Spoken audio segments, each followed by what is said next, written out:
Extra initiatives can grow your career, but they can also quietly overload you. So, should you take up more initiatives at work or focus only on the work assigned to you?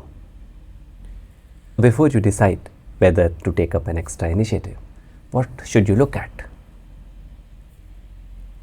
I will say look at it through three lenses. First is capacity, reality.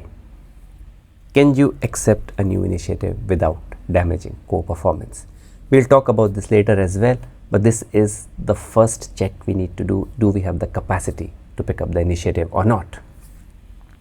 Second lens which we should apply is visibility value.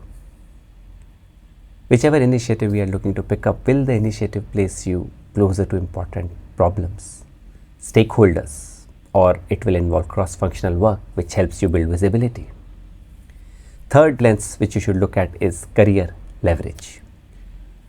Will participating in this initiative or picking it up create learnings, relationships, influence, or measurable impact that compounds later? So before you say yes to another initiative, use this framework to decide whether it is actually worth taking on. First is protect core performance. Is my core performance already suffering because I am overloaded? This is more of a workload assessment question, where one way to see it is if your performance in the KPIs which you have is fine, which is the basic thing required, then it is all right to explore picking up new initiatives. If the basic performance is not there, or at least not on that path, then you are overloaded already. Core performance on your KPIs should never get compromised. If that happens, then no matter how many initiatives you do, it will not work. Yes, you may not do exceedingly well on each of your KPIs, but you definitely need to be meeting them or on the way to meet them during the course of the year. Second thing which you should do is assess career value. Will this initiative create meaningful visibility, learning, or impact?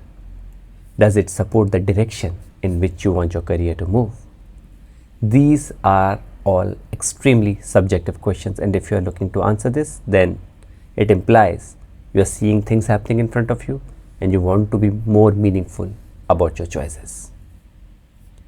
Don't worry, you will become better with time in answering these questions, but take the time to think about it and answer this. This is also an assessment of your life stage. It can be the case that you are 35 and because of family responsibilities you are seeking stability, or due to the same family responsibilities another individual is seeking aggressive acceleration. Assess this for yourself, because the more is your answer towards aggressive acceleration, the more you are inclining towards taking more initiatives. Third thing which you should do is, and which is a game changer in my opinion, is compare value with effort. Look at it like a 2x2 grid where career value is on one side and effort on another. The best case scenario is, of course, having work streams which are having high career value and low effort. That is the side you want to operate in. This is the quadrant you want all your work streams to be in. These are the people who you see and feel, how come they are so successful by doing less? They are making the right choices. High career value and high effort are the usual ones in which people operate, and that is completely fine. You keep pushing the envelope in your favor, do multiple initiatives, and with this you get probability on your side. And the hope is to hit a jackpot one day or keep hitting big winners regularly. Where you definitely should not stay is, of course, low career value and high effort. But the only reason for this can be if there are no other options available. And it is more like you are testing the ground, you are part of a new department.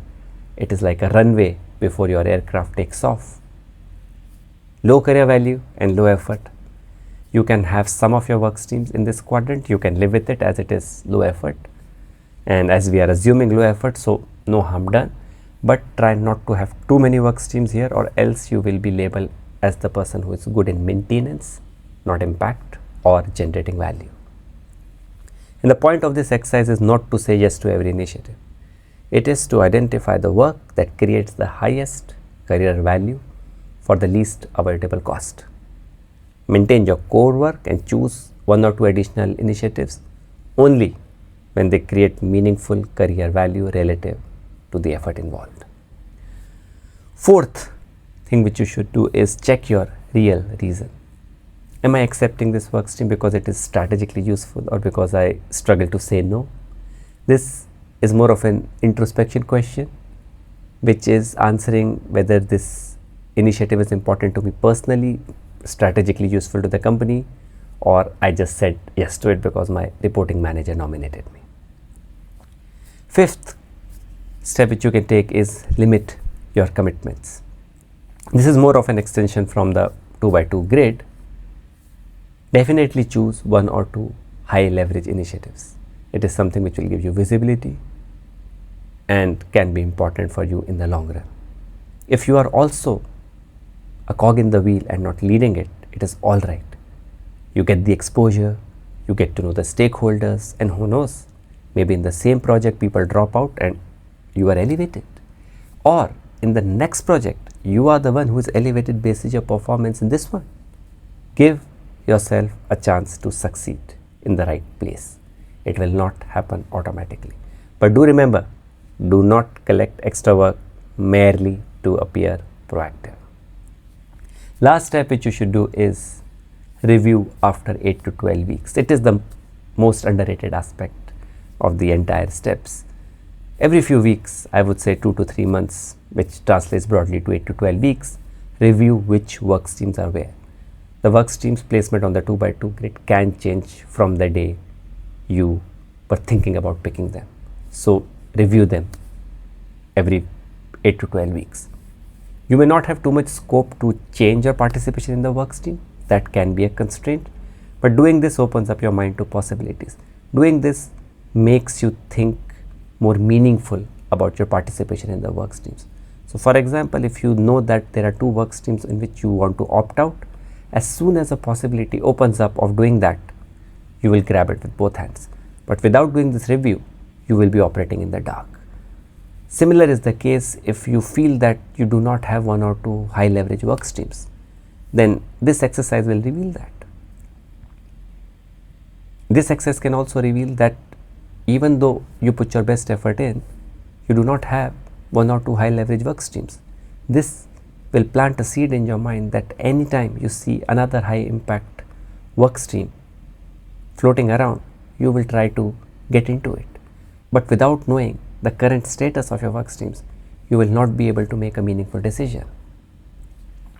So these steps give you a practical way forward, but the main idea to remember is the goal is not to take on more work. The goal is to choose the right extra work. Pick the smallest number of initiatives that create the highest leverage without damaging your core performance.